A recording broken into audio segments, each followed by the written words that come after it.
How often do you think about Roman Empire? You can be like the biggest empire out there, like the Roman Empire, but it didn't die overnight. It died by a million paper cuts. If you take things for granted, someone will overlap.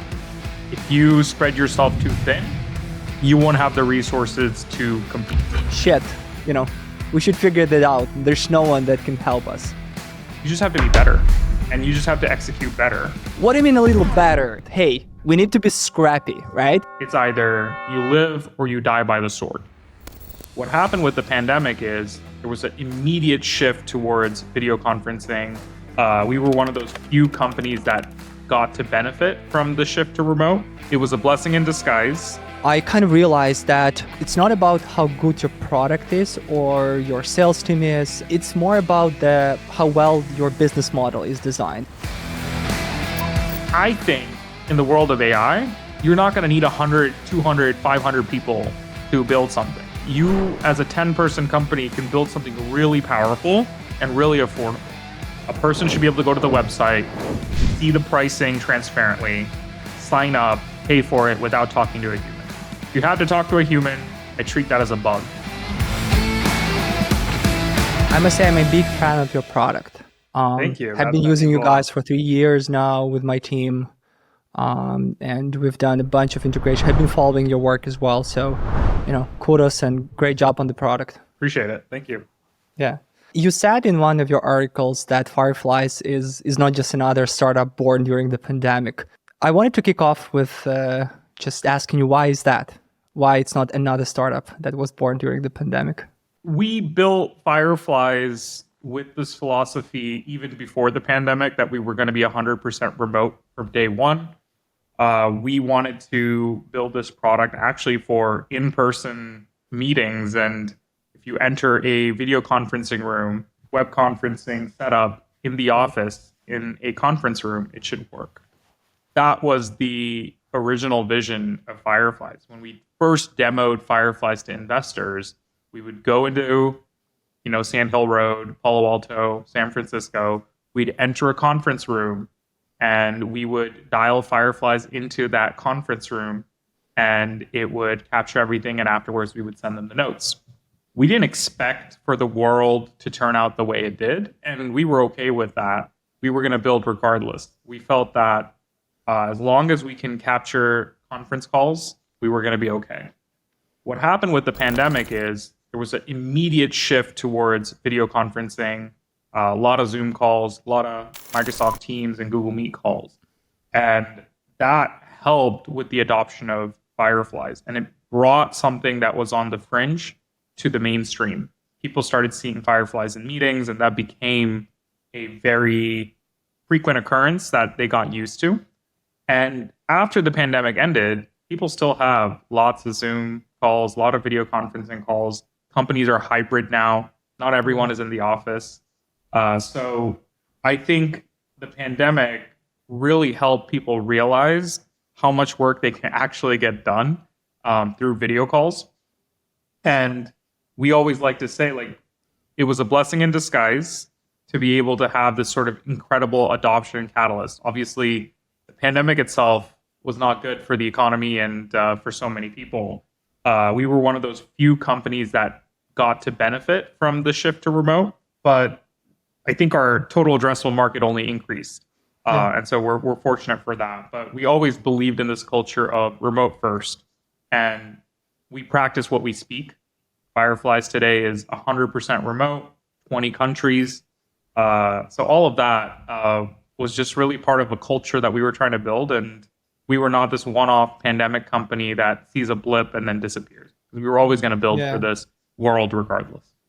Love that. And then the second wave was the ChatGPT with OpenAI also helping to adopt the AI to everyone's lives, right? Because I remember we've actually signed up for you guys where you guys were one of the first that we used back in, I think we started using you guys back in 2020 or something, 2021, where transcribing the calls wasn't a thing, note takers wasn't as popular, right, as it is right now. I think everyone joining the call. So I was making the fun the other day that we entered the meeting and we need to allow 3 of our note-taker assistants to join the meetings as well. So like six, 3 AI, 3 people on the call basically, right? And that's kind of the new reality. I recently posted about this and just get to the point when I kind of realized that it's not about how good your product is or your sales team is.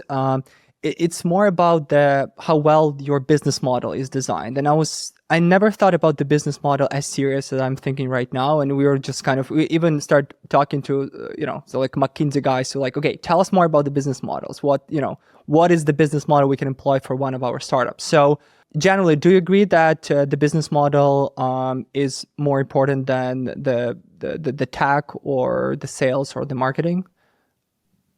I think great founders in good markets can get a lot done. Sometimes okay founders in amazing markets can get just as much done, if not more. Sometimes the market pulls you forward and it helps you accelerate. The category defining companies are where you have a great market and you have great founders that have figured out this business model, this distribution. So when I look at the journey with Fireflies, the biggest challenge for us was how do we help people adopt a new behavior? And how do we help people use this in a way that feels natural, like a teammate, like a participant? So when we launched, we had some distribution. I won't deny that. But the product still had to be magical. So I think that magical experience happened with the rise of LLMs and ChatGPT, and then the distribution helped us get further reach. Yeah. This meme when a wife asks her husband, how often do you think about Roman Empire? And he said, like, all the time. How often do you, Krish, think about different business models and just business model in general? I have heard about that. Like, I think it was on TikTok, like this dating meme about, people on a date ask, how often are you thinking about the Roman Empire? Or like, how often do guys think about it? So that is a really funny meme. Yeah. I think about Fireflies every day when I'm eating, when I'm sleeping, when I'm like going out with friends. So it's every single day. I don't think as much about business models as much as I think about what are we doing in the market? How do you stay relevant? Because every empire rises and falls. Every empire has this great growth story. And if you think of business as like you're building this empire, eventually, you're not always going to be at the top. And you're not always going to be at the bottom either. So when the days are tough, you always tell yourself, hey, this is an opportunity to work a little bit harder and be opportunistic.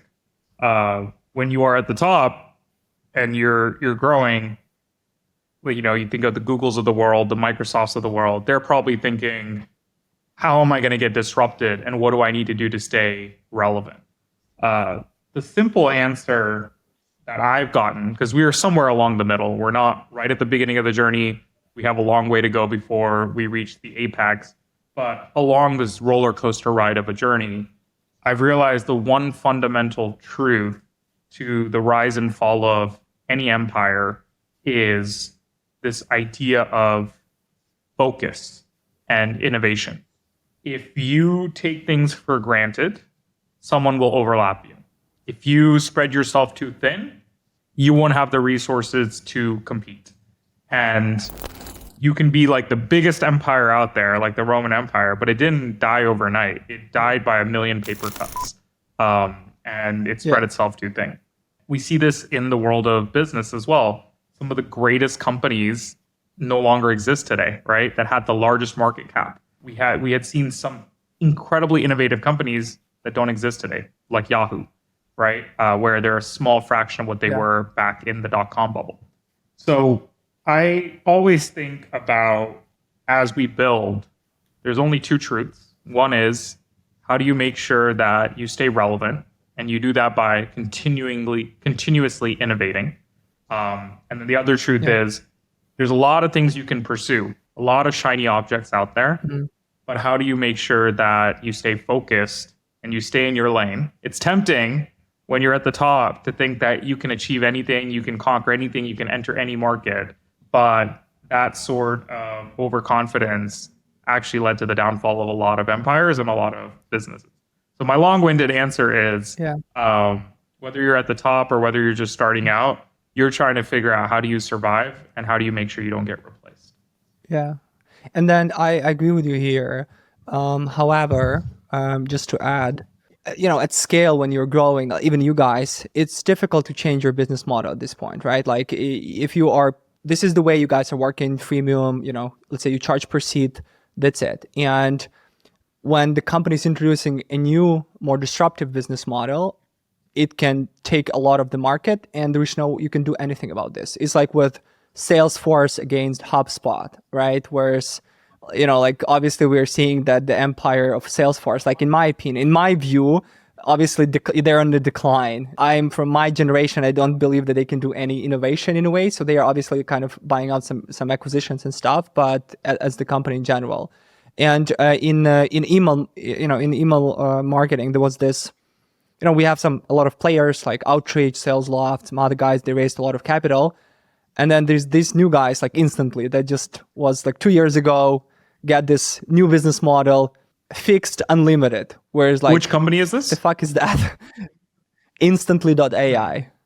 I haven't heard of Instantly. So basically what they did, they decided to move on from this per seat payment. And they said like, okay, it's going to be a fixed per account, some like $99, and it's unlimited. And that's it.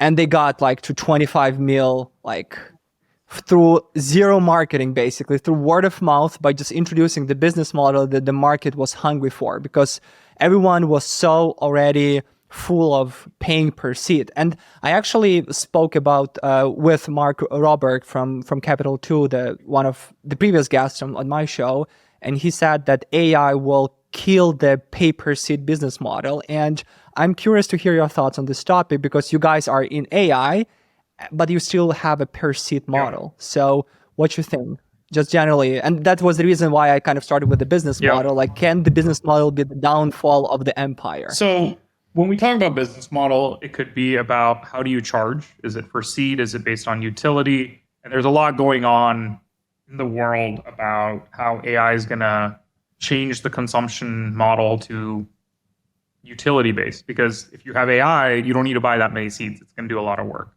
So I'm in general agreement with that. I think it's a little early. I have seen a lot of bigger companies just bake it into the per seat model, like Notion's AI is just another per seat add-on.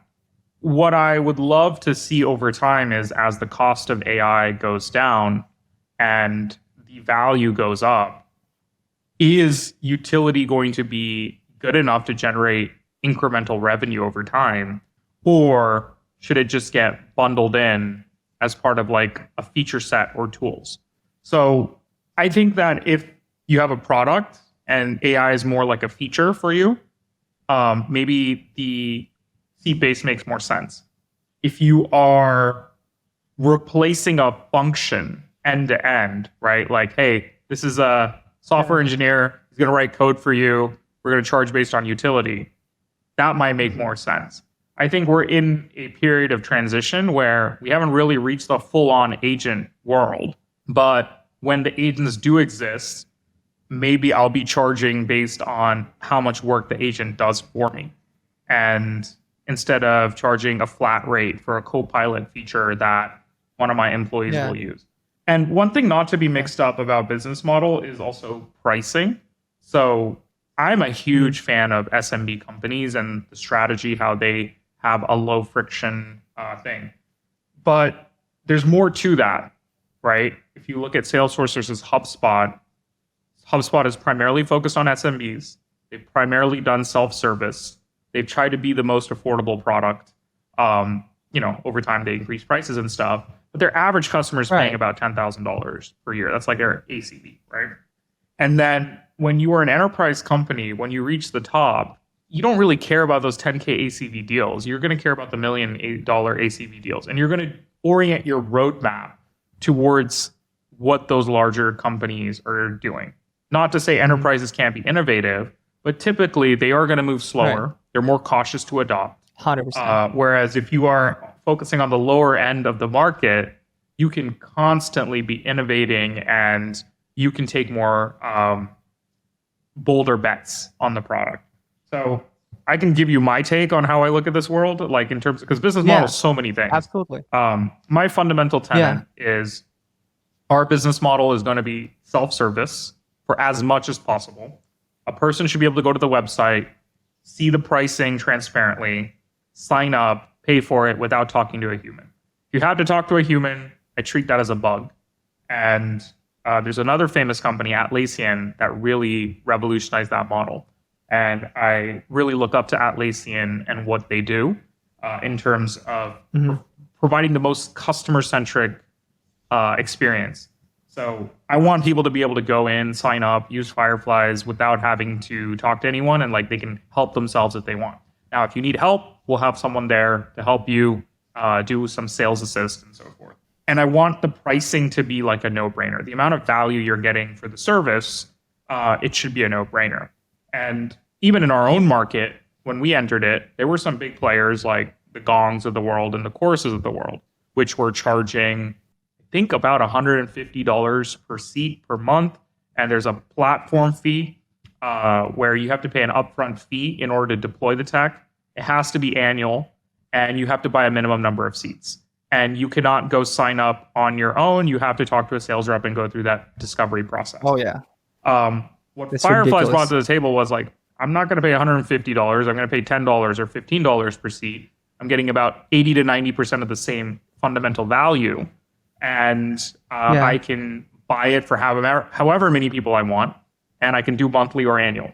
So giving that ultimate flexibility to customers. And over time, if utility becomes one of the ways to provide that sort of flexibility, we're open to like additional value add on top. We'd love to do that. But yeah, I think there's a lot of companies that are really disruptive with the business model because they are orienting towards helping not just the big players, but also like the small companies. We love SMBs, we love startups, and I think you can build a big business around it, but you can't be extremely sales centric because sales doesn't want that pricing on the website. They don't want you to be able to just go try it before you buy it. They want that lead to themselves and try to get you to spend as much money as possible and then go through this dance of discounting and procurement. We don't do any of that. We say, look, this is the pricing. It's fair. This is what the market price is. I'm not going to waste your time or my time talking about discounting. But this should be a no-brainer for you to want to use, and the value is there for yourself. Now, if you're not ready to commit to a year, go try it for a few months, see if you like it, and then make that switch. So the ball is in their court. That it does make sense. So if you are, building a enterprise software and you're catering that to a more upmarket and you're raising capital and you're going to have a sales team and Salesforce and stuff, then that's one approach. But then you're doing the product last, community last, fan marketing, collaborative growth, and you're catering to SMBs, then self-serve, is obviously the go-to. What in the case of Instantly, what they did, right? And then maybe being more innovative with your business model.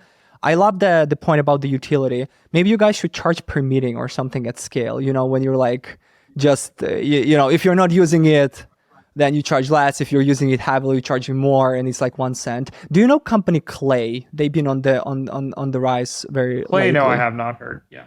Basically, so you should Google them. So what they did, it's like a Zapier, but they kind of tokenized it. So they kind of integrate through like all of the AI platforms, and you can build all these requests together. So you can kind of set up your outreach campaign with like all of these fancy tools that you don't need to have access to because they are getting through like tokens, and then they're charging you for the utility request that you're kind of, and then each tool have their own kind of capacity of this. So it's like ChatGPT might give you like 20 token because it's like more, and then this tool can be 10 tokens something, and then you can build up this entire workflows of things that can kind of talk between the tools in one interface. It's really so cool. fun. Yeah, I've also seen Zapier rolled out like Central. So I talked to the head of AI over there.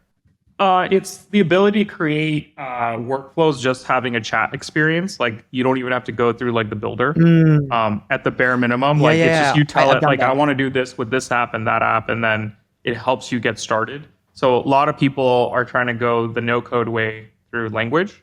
So I think that's pretty interesting. Yeah. We've ourselves have been thinking a little bit about utility pricing. So we've launched our AI app store. And what we feel is that if you have more use cases, which is actually what we're trying to do, right? There's more you can do on top of meetings than just notes. Like if you want to be able to pull out BANT or some sort of medic or some sales framework from the meeting, you should just be able to have a BANT app.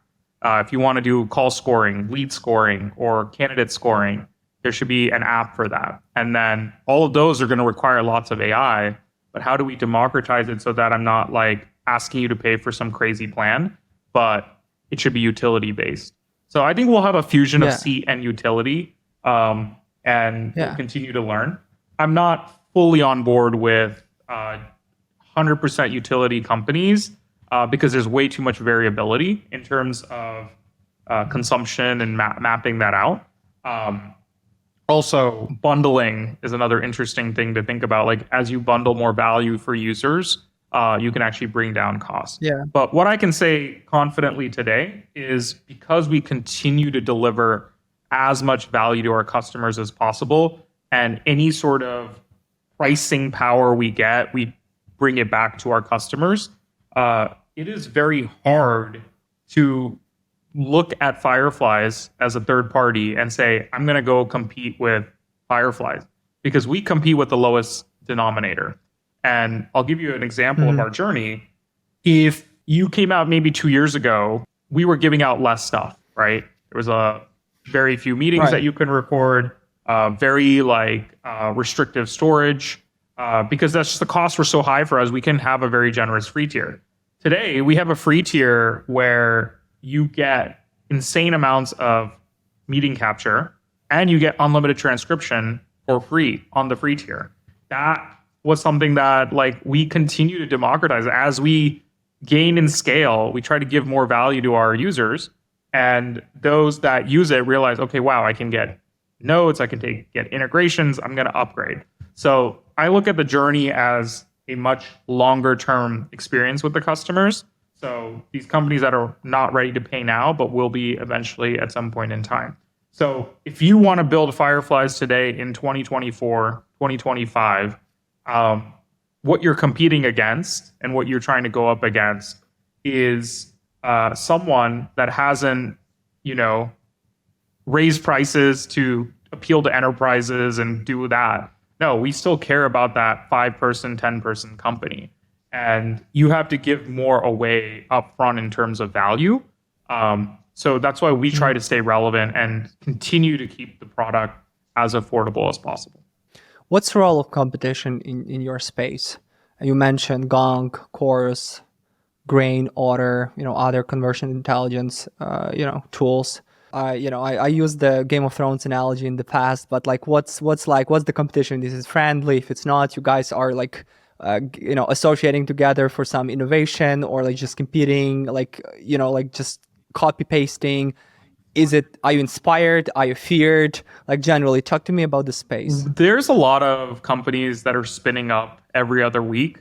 And the reason is AI note-taking is one of the proven beachhead use cases for generative AI. There's a lot of little tools and a lot of cool gadgets that come out using AI, but the one proven one so far in the market has been AI note takers. So every other week there's some company that says, hey, we're trying to build an AI meeting assistant. We do AI note taking. This is how we're different from Fireflies.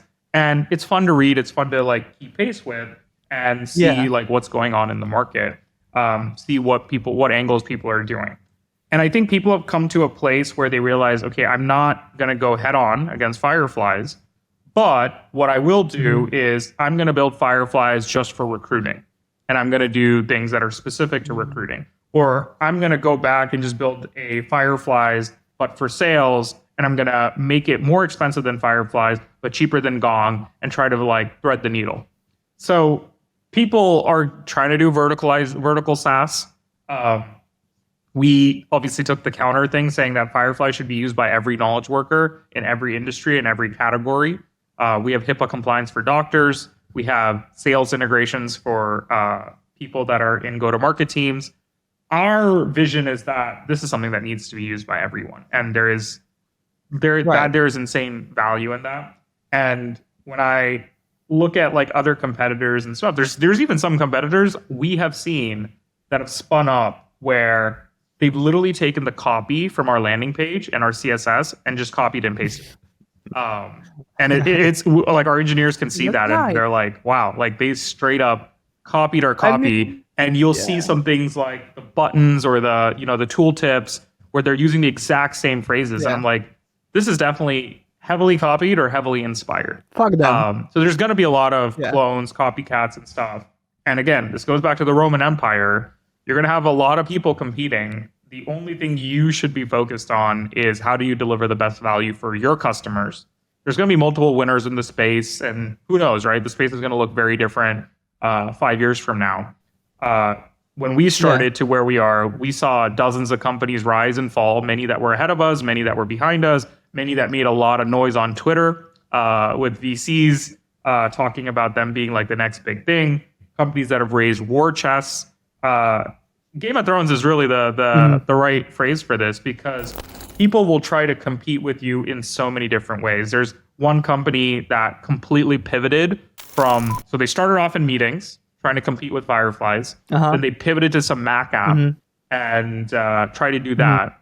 And then now they're completely pivoting back to meetings, but then they're becoming a wearables company. And you get lost in all of this, right? So like, that's why I try not to spend so much time thinking about competition as much as how do we deliver the most value for our customers? And we can't impress everyone, but at least the ones that are here, how do we continue to drive more value? And that's the Jeff Bezos thing, right? Like the more customer obsessed you are and the more closer you are to your customers, the longer they'll stick around. I love that. One of the reasons I asked is one of the products that I've been building with the team is in the email livability space, and we're kind of niching out a new category. No one is there, and it sucks, man. It's like you make so much mistakes, spend so much money because you have zero idea of how the next thing gonna look, and you even don't have anyone to get inspired from, right? So I was wondering. Obviously, you guys are already at the top of the pyramid, and you're leading the charge. Like, are you inspired by some guys, like no names, some innovation that are happening, like, or you're lonely like we are right now with our agency or with our product that you're like, shit, we should figure that out. There's no one that can help us. Yeah, I think a lot of times people, when they're in a competitive market and they are in an existing market, right? If you are trying to go build the next CRM, what are you going to look at? You're going to look at Salesforce. You're going to look at HubSpot for inspiration. I don't like to use the word category creation because I think that's a very arrogant thing for us to say that we are creating a category. A lot of times people aren't out there to create a category. It's just that they fall into something that doesn't fall into some light item and later becomes its own category. Some people will say, you can't be your own category. You're a vitamin. You're not a painkiller. So there's so many like different ways that, when you're starting out, especially with what you guys are doing, when you are doing something new and novel, there isn't a lot of reference or benchmark, and you are alone. That was one of the hardest things for Fireflies because we didn't have a template to look at. There's no company to emulate or follow in terms of business model or in terms of product execution. I think some of the best companies that take the least amount of product market risk are the ones that look at an existing company and say, I'm going to build a cheaper, better version of that, right? There was actually I was listening to this podcast about the story of the personal computer. And, IBM at the time came out with like an amazing personal computer and they thought they won the market. And then Compaq comes around, these guys from Texas Instrument who literally say, we want to work on some startup. They were trying to build some restaurant. They're trying to do something, but like, hey, let's take this personal computer that IBM did. We're going to build it cheaper and better, and we're going to distribute it faster. And they were one of the fastest companies to hundreds of millions of dollars in revenue selling the personal computer back in, I guess, the 80s and 90s, right? And that's crazy. Like how you could just take something, make a clone of it, cheaper, faster, off-the-shelf parts, and build something together. I think in the world of AI, you're not going to need 100, 200, 500 people to build something. Like you as a 10-person company can build something really powerful and really affordable. So this idea of like creator economy, like gig economy, I do think there's going to be a lot of niche software where it's not a venture-backed business, but it is a sustainable small business that can be created and that can become profitable over time. And you'll have a really loyal set of customers because the cost of building that tech goes down. Yes. Yeah. I think this is the model that I was employing. Like we're building like several small tools that are complementary to each other with their own set of like the customers that you don't need to raise a lot of capital for, that you can get profitable quicker, supported, and you have your own small community of 500, 1,000, 2,000 customers that will be loving you and then will be just with you. And it could be not the best innovative tech, but a nice business model. And then you kind of can complement each other and stuff.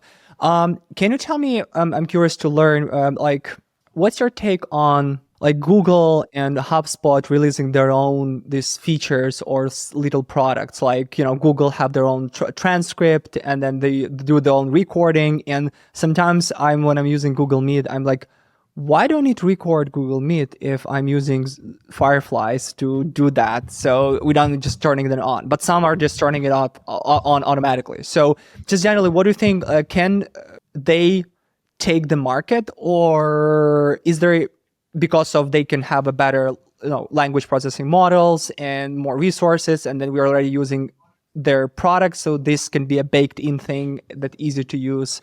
Like for example, Zoom, right? Like I rarely use Zoom anymore because Google Meet became more. It's literally plugged into your with calendar. A suite of so the first link that's default generated is Google Meet, right? And we've seen that trend too, where there's a lot more people, more of our customers using Google Meet over time and Teams. So we get to see some of these trends of how like we work with every video conferencing provider. So we see very closely how some of these trends are going, right? At the end of the day, a lot of this stuff is a race to the bottom. It's commoditization.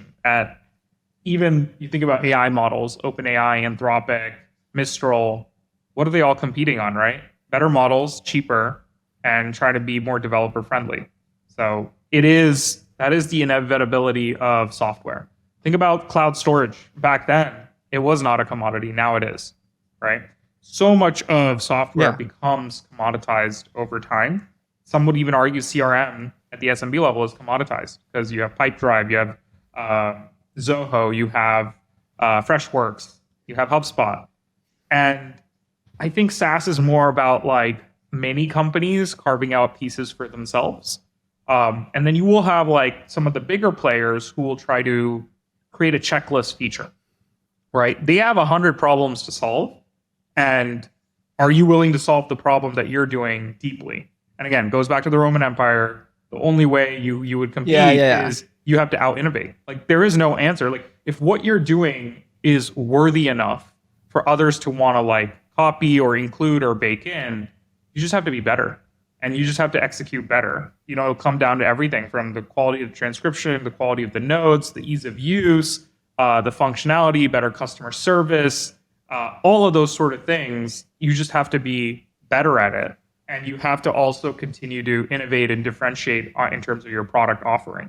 So yeah, we think about this. Like I know when Fireflies first launched, we didn't have much other than like, hey, this will let you record your meetings easily in the cloud.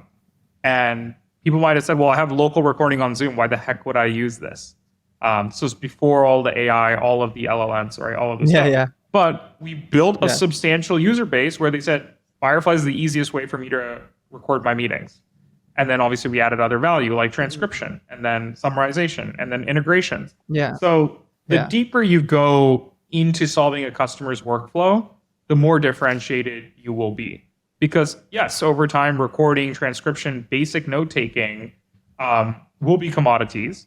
And you can still compete as a commodity and still do well and still build a market for yourself. But we're not here to just say we're going to do the bare bones. We are trying to, like, our goal is to build a personalized AI note-taker for every person. And that means for every type of meeting you have and every organization, the notes are going to be tailored to what you need as an org, right? It's not a checklist feature. It is personalized, fine-tuned for your needs. And that is something that a segment of the population will want to pay for. Because if you're in sales and you want certain types of meetings, meeting notes, and if you are in an enterprise and you want certain types of stuff, and then you want an easy way to be able to share that information, log that information to Salesforce, search through that information, there's many layers to it. I got you. So like role-based, use case-based, right? So essentially then you kind of have multiple small products under one big product, will be catered to sales, catered to marketing, catered to enterprise, catered to different roles with a different set of small features or small things, right? That they can kind of pay for essentially, right? Because that's going to be uniquely to them. The other part here is like, what are you doing with those notes and transcripts and stuff? So for example, after this meeting, I can have Fireflies go draft up a blog for this podcast, and it will go and generate that blog. Like I can, based on this, have it send you a thank you email, and based on what we talked about, I can have it take the action items or follow-ups and set reminders in my calendar later. So there's just so much workflows that can be done that I'm so focused on that. And I think as the base levels become commoditized, you have to become more innovative to stay relevant. I love that.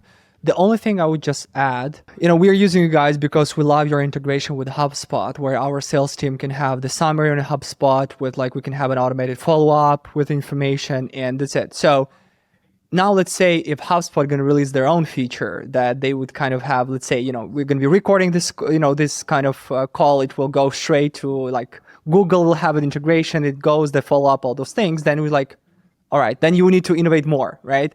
The example is, and just yesterday, I didn't know that this feature, do you know the Canvas feature in Slack? I never used them before. Oh, it's like documents, no? Right? It's like Notion in Slack with pre-built it, so. And then my team has been insane about this Canvas thing. They're oh, we don't need Notion anymore because we have this thing. Everything is one. Why do people pay for Google Drive shit, and Notion then? Right? I always wondered that. People do. I don't pay for Google Drive. I pay for Google G Suite. Google Drive is just the basic. But they thing. use both, right? G and then for the Notion, yeah. Use both. Yeah. So it's strange. Anyhow, it's gonna be a fun future, right? For tech in general. But where's the end of the innovation? So would you be just innovating in terms of the product, customer, listening to customer, product interviews, features, or there might be more innovation in terms of the actual technology and utilization of technology? Or we're going to be at the peak of that innovation soon, and there will be only a certain percentage of people reaching that pinnacle? Because again, at the volume where you guys are and how much volume of transcript and data you're processing, if I were to build a product in your industry, I would fail because I couldn't compete with you in terms of the accuracy, in terms of the technology in general, just because, again, the resources that you guys have. Well, to start off, we're only 100 people. We're really small, and we move fast. It's a very open market. Anyone can compete, and there are many other providers that are there. And I don't think just because you started early gives you an advantage, and I'm very respectful of that. We're in an industry that, it doesn't matter how senior you are in the industry. It's about, it doesn't respect tradition. So, but it is that the bar for an MVP goes up with each year, with more time. So when we launched in 2020, I won't be able to build the feature. Krish, I won't be able to build the feature, the use case. So you guys are listening to, let's say, millions of meetings every day, right? And with the millions of meetings, you generate more use cases, more data, more just generally where you guys are. For me to have access to that, I would probably need to be I don't know, a side project of Microsoft to be able to have their access to their data or something. I'm just trying to build something similar in agro-tech, and we're building some AI product to manage the data for farmers, to help them to utilize the data more efficiently, and basically access to the data and the cost of the servers and the cost of the AI language model is just insane. This is where I think utility pricing is really interesting, because it's super expensive to do these AI models, speech recognition, all of those stuff. But customers want the best price possible. it's going to be hard to run a business in that nature. Look what happened with ride sharing, right? It was supposed to be cheaper than taxis, but you drive a mile, you're going to be charged like $20, $30. So is it really cheaper than taxis? I don't know. Like, same thing could be said about, if I'm trying to I find hotels cheaper, to be honest, than getting an Airbnb for myself. Now, if I'm getting with a group of friends, Airbnb is more beneficial. 100%. But you still have to clean up. You don't get room service. You don't have all of this stuff, right?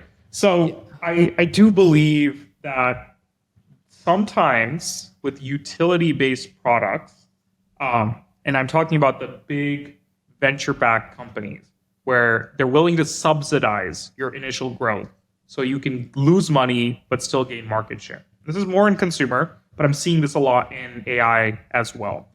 And they are losing money on the unit economics, but they're saying it's all good. We're gaining market share. The WeWorks of the world, these type of companies. Eventually, the funding will dry up. So I'm waiting for the time when funding dries up in the AI market, and most of these companies realize that their business model and their unit economics is not viable. And you can't keep raising forever, right? Like you can't be charging 90 cents for something that costs you $1 to provide. So that to me is like my biggest fear for the industry as a whole in terms of AI. I'm very bullish on small-time entrepreneurs, small teams building great products, building profitable businesses, and serving a niche, right? Like agri-tech and stuff. What I think a lot of the attention goes to unfairly is these big companies that raise billions of dollars. Not everyone's going to build a foundational model that's amazing like OpenAI or Anthropic.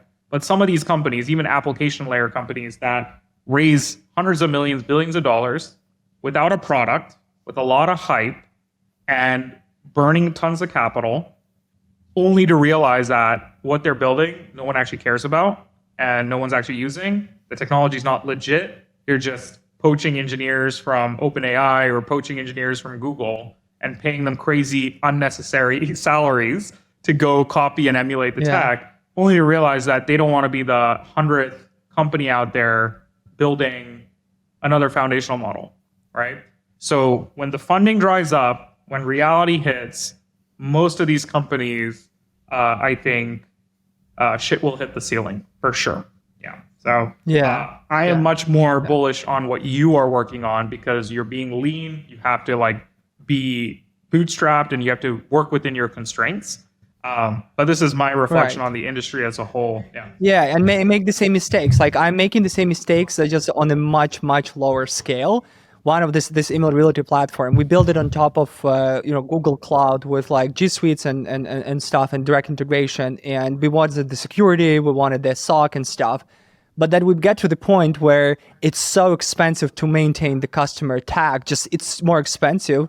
And our competitors are doing more like user data, user mailboxes, and they're much doing scaler faster. So now we're at the point where this doesn't scale. It's too expensive to maintain that. So we need to rebuild that on a very low scale to be able to do that. That's it. But if we had raised 10, 20, $50 million and we get to the point of burning that cash and then realizing that at that point, well, that would suck, right? Which a lot of these companies, as you say, are doing at this point, right? Because they're not looking at their unit economy.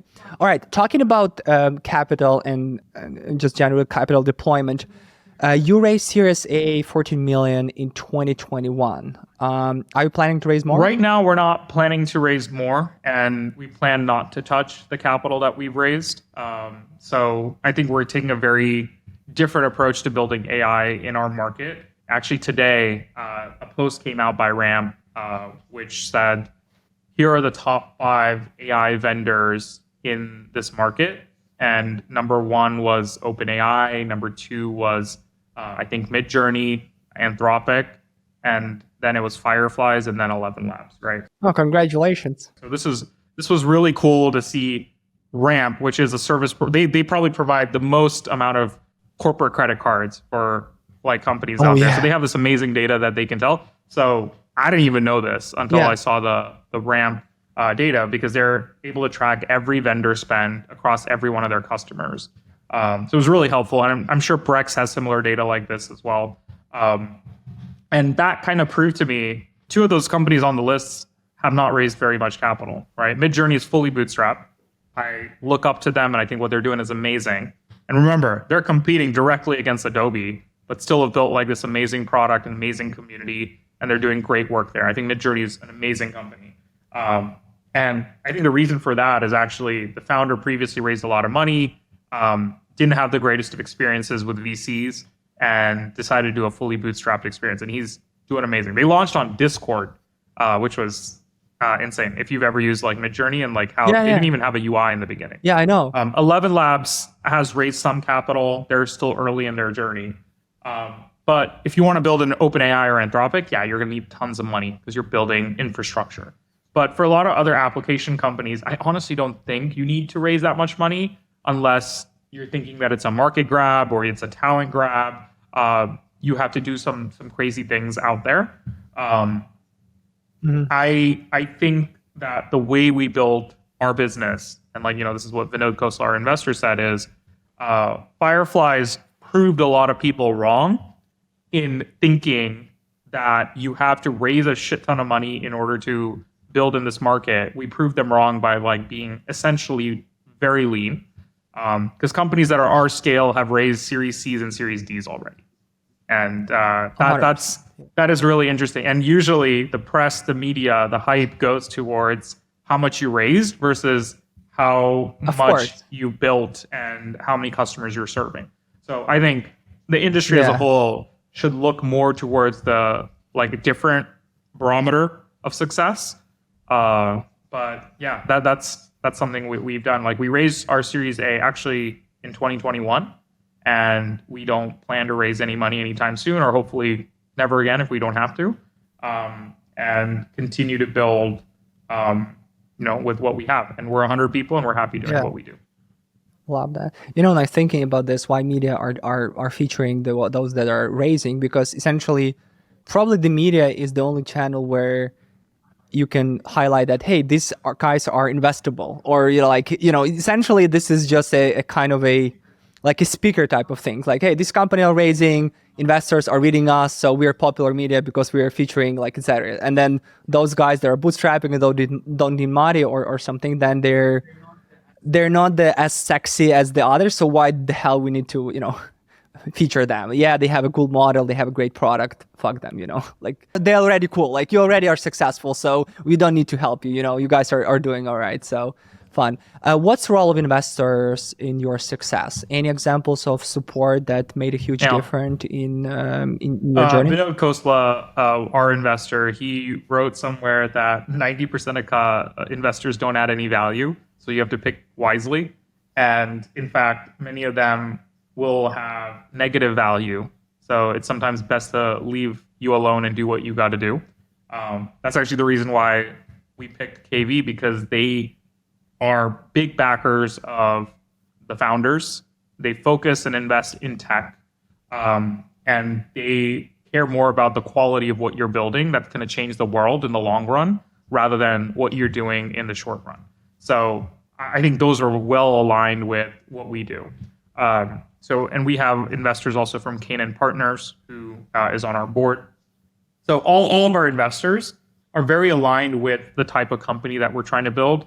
And if you are out here doing this, part of it is like, can you make money building a startup? But there's other ways to make way more money. If you're smart, go work as a quant at a quant firm, or go do hedge funds, and you'll make a lot of money.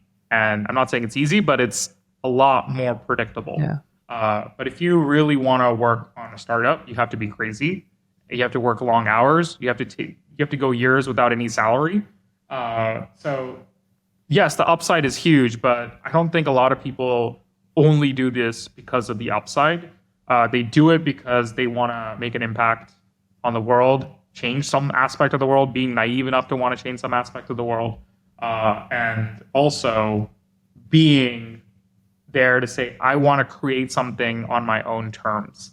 And I don't want to have to be in a large company where I have to grind for 10 years before I own anything, right? That's of substance.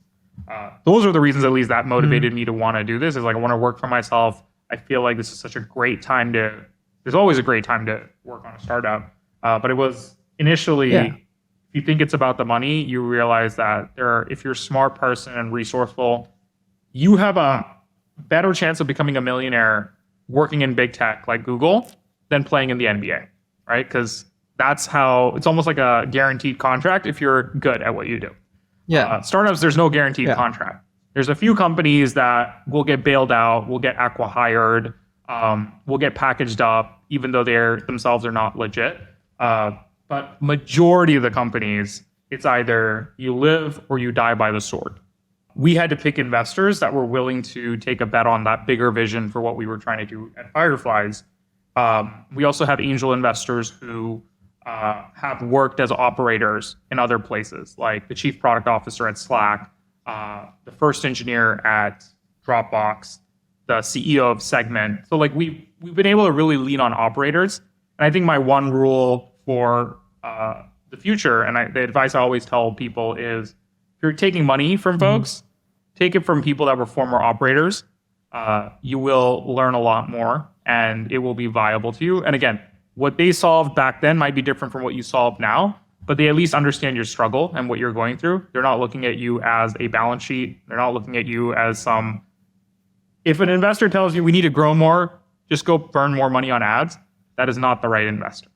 Yeah. And there was a lot of investors in 2021, the SERP era, where that was the primary thing they did, was like, okay, let's go spend more, hire more salespeople, burn more ads. So you have to have folks that think about, what is the sequence of bets we're going to take? Are we going to throw like 50 things at the wall, or are we going to take a sequence of bets? Which bets are we okay with failing? Because that is what it is with a startup. You have to be okay with failing and experimenting. And who are the folks that are going to back you to do the things that you do, even if they don't disagree, even if they don't agree with you, but they feel like it's worth trying. And those are the best type of people you can have on your side. With everything that we've discussed so far, what's the exit strategy for a company like Fireflies? Have you thought of exit? Have you talked with your investors about like the exit? Because we've talked about like, again, Google releasing some features. You said that all empires are dying. You guys on the top right now. And I know maybe you don't want to disclose everything, but just generally, if we were just to hypothetically discuss about the general how one might exit something, in this business, what would that exit look like? We don't think about exits. We may have when we first started the company and there was a lot of uncertainty, but like we are right now really dialed into how much opportunity we can deliver and like how far can we take this in a proper structured manner. So like that to me is like what's like my number one goal, and as well as for my co-founder. I think there is a lot of more work to be done, a lot more customers to be served, and a lot more value to be created for those customers across the globe. We definitely get a lot of inbound interest from people. These are strategics, these are larger companies that want to talk M&A, want to partner. So that's not new. And we've had that over the last 2 years, and definitely with the rise of Gen AI, even more, especially when they see Fireflies everywhere. There is this sense of, oh, wow, I want to get in on this. And we get a dozen investors every week pinging, wanting to talk and stuff. So it is definitely like a very, rewarding place to be at after all of this hard work and all of this grind. But I know that we don't want to taint the vision right now and just go raise something crazy or go do something great. Like if someone comes along that we really align with in terms of our mission and their mission, and it is a great strategic fit, we would definitely consider it at that point in time. But I think the best companies are bought, not sold. So I'm not here to sell. I'm here to build and deliver value. And I feel like the right type of folks will see that. And those that want to partner with us, maybe not buy us, but partner with us, we'd love to have them on the journey. So that's how I think about it. Like the more you chase it, the more you try to artificially engineer it, the less likely it is to happen. So instead, there's two types of people. There's people that build something purely for the intent of selling it and packaging it and getting lucky Maybe they sell the talent, they get acqui-hired, whatever it is, right? They don't really have any revenue, they don't have really product, but their whole messaging is around networking with industry bigs and selling their company, right? And having a quick payday, right? These are the flippers, just like in real estate. And then there's other people who are like, I'm going to just build the best business possible. And along the way, someone comes and recognizes you're building something great and they want to partner with you and they want to acquire you and then incorporate you. So I would fall into the latter camp because both might get you the same destination, but one is definitely more lucky than the other. And if you're focused on creating value, you'll attract the right type of people. And your incentives will be aligned directly with the incentives of the customers. I don't think there are a lot of flippers when you build a company for 8 years like you guys are doing, right? Right. It's like, I think there was a joke that the best time to sell a company is when you're pre-revenue or just starting to generate revenue, and you're like 1 to 2 years in, where you have enough where you can get acqui-hired and have a good payday for people. And I know folks that have done that since the 90s, but we're past that stage. We're here to build a real business. all right. Quick question. You mentioned Ramp. Not many people know that Ramp have this amazing cashback for SaaS costs. Like we're cashing back like something 5% of our tech cost, basically in credit, which is amazing. And you know that they've released this feature like the dashboard when you can see different SaaS companies and how agreeable they are to negotiating the price. We don't use Ramp, but maybe this is a good reason for us to want to go check out Ramp. We use Brex today. Yeah. Oh, check out Ramp. They're the best, honestly. Like, were you considering between Brex and Ramp? No, we just kind of straight up sign up for Ramp, so you can check them out. But then basically, so what the dashboard is, they essentially see the different providers and they see how much money they are paid on average, and they can give you the range of what you can negotiate for the licensing with that specific provider. So there are some providers that, like you went and say like, oh, I'm paying HubSpot $100 per seat, but on average, the folks they're paying $40. What the hell? I can negotiate it, So they kind of give you data to empower users to be more harsh on SaaS providers, because sometimes you just don't know how far you can go, right? Yeah, we'll need to check that out. Yeah. Right? Well, shout out to Ramp then. Good job, guys. Yeah. Do you have any SaaS hacks or something or leeways that help you as a SaaS business owner to be better? Like some credits on Amazon servers, or when you guys partner up with or have integration with OpenAI, something like who helped you along the way or helps you right now to make it easier to kind of build a company? Any tools, any hacks, any contacts that... I think that we've had to do it all on our own when it came to these sort of tools, credits, hacks. I will say one thing is when we started out in San Francisco, we couldn't afford an office space. And we are very grateful for a few companies, Samsung Next and a few others, who said, hey, we have a few spaces here, come just work. And we didn't have to pay for co-working space. So that has really been an incredible asset for us. I remember when we first moved to San Francisco to start the company, we would work out of a coffee shop, and we'd order one coffee, and then I don't even drink coffee, but we would order coffee and then we'd use their Wi-Fi and continue to work. I think that coffee shop no longer exists. Afterwards, when we didn't want to be intruding on that coffee shop all the time and taking up their Wi-Fi and internet, we would go to Westfield Mall in San Francisco and work in the food court. And there was one table that had a plug point that we could connect to. And you had to just be there at the right time to get that table so that you can plug in your laptops and continue working there. Right. So we had to come a long way. We were very scrappy. We had a very bootstrapped DNA. When it comes to now as a company, we try to apply the same sort of principles to SaaS spend, and do we need the tools that we need? Do we not need it? And just being a lot more diligent about that. And I know Microsoft and Amazon have great startup credit programs where they can give you $100,000 of server credits and stuff. So I would say people should definitely take advantage of that. If you're in an accelerator like Y Combinator, they have this whole perks tab, this document with all the perks that you could use. So that's also really, really good. Any things that you are doing very diligently in your organization that you kind of calculate dollar by dollar that you would, something you can advise me, for example? Like I mentioned this thing about the RAM. So we are like very diligent with like, I would give tips for people, negotiate with your tech providers. We always do that. You can always, like the worst thing ever when you're like really paying the full price and then they come up with like, all right, it's gonna be a 60% off. And you're like, hold on, is that your margins? You can actually do 60% off that easily? The fuck? Yeah, so I could not pay that all over again, right?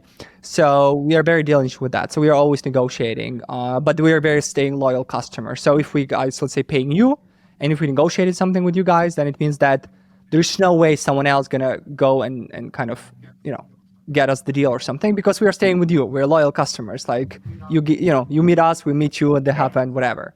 So any tips from you, any diligence that you guys have done that works really well for your organization?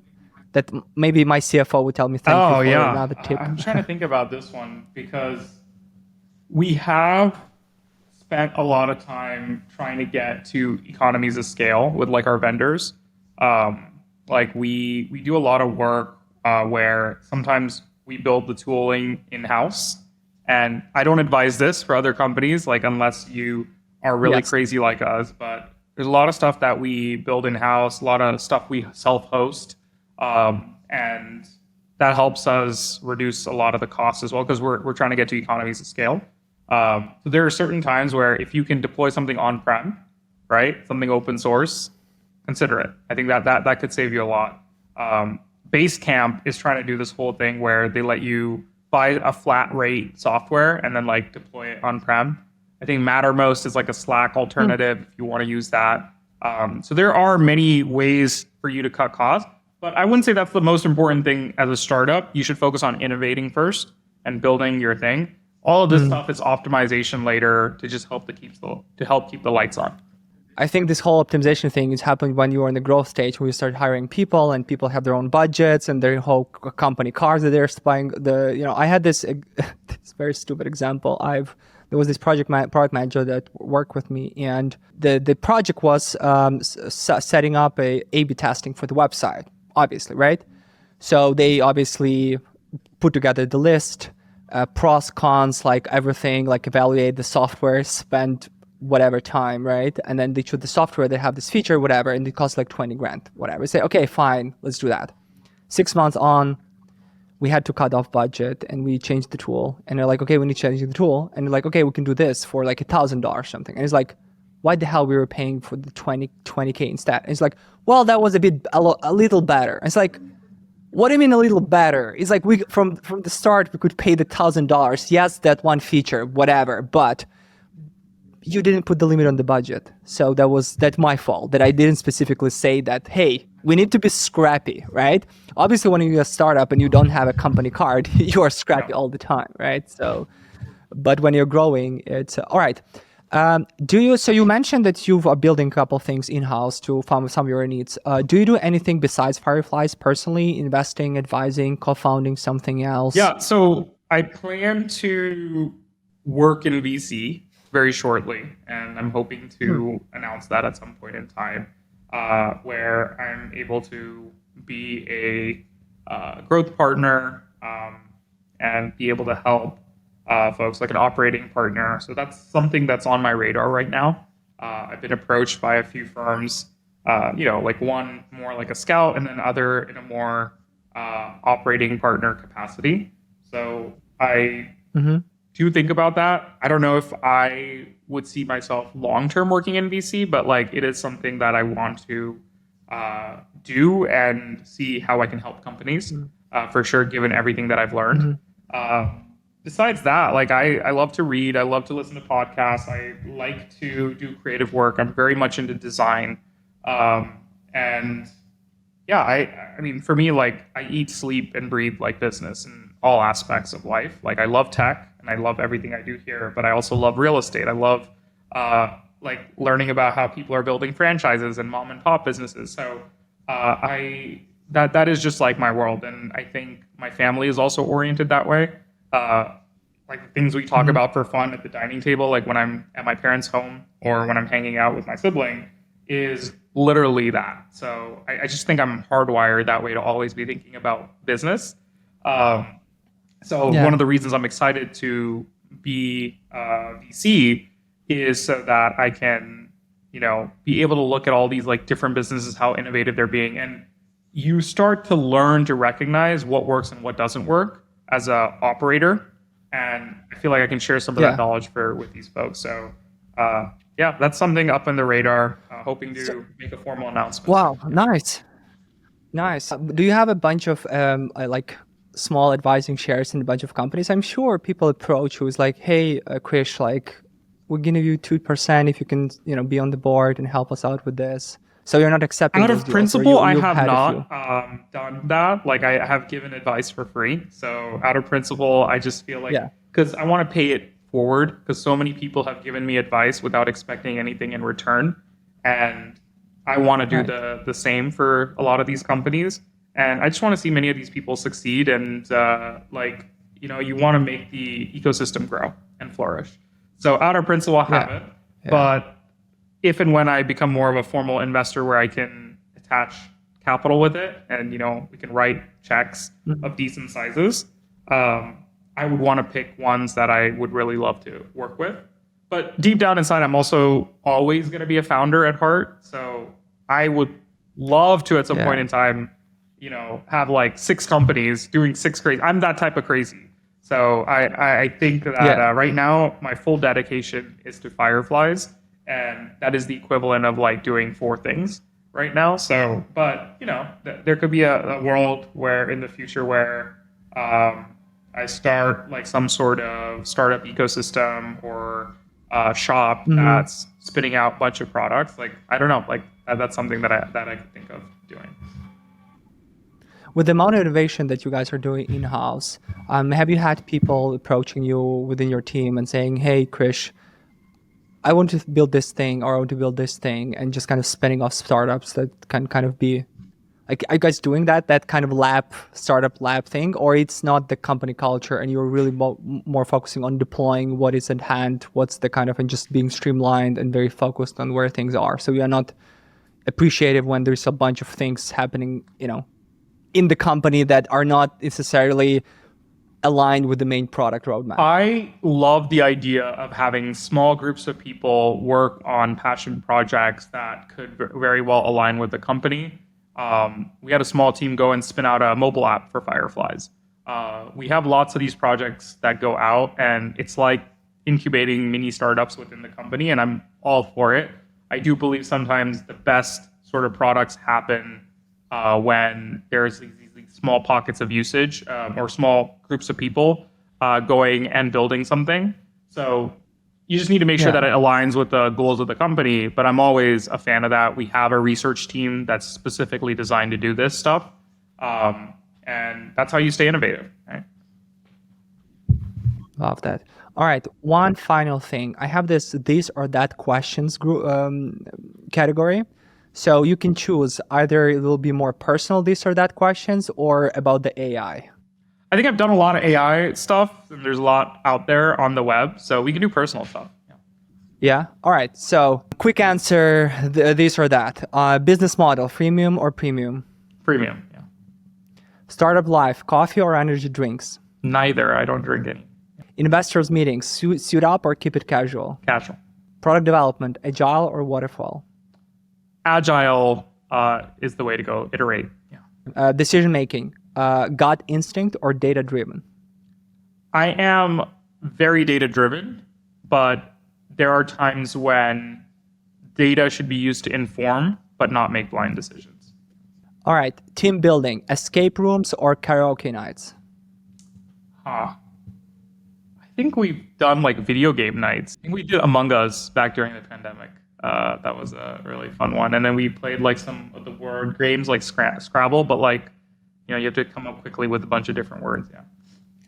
Yeah. Personal travel, red-eye flights or early mornings?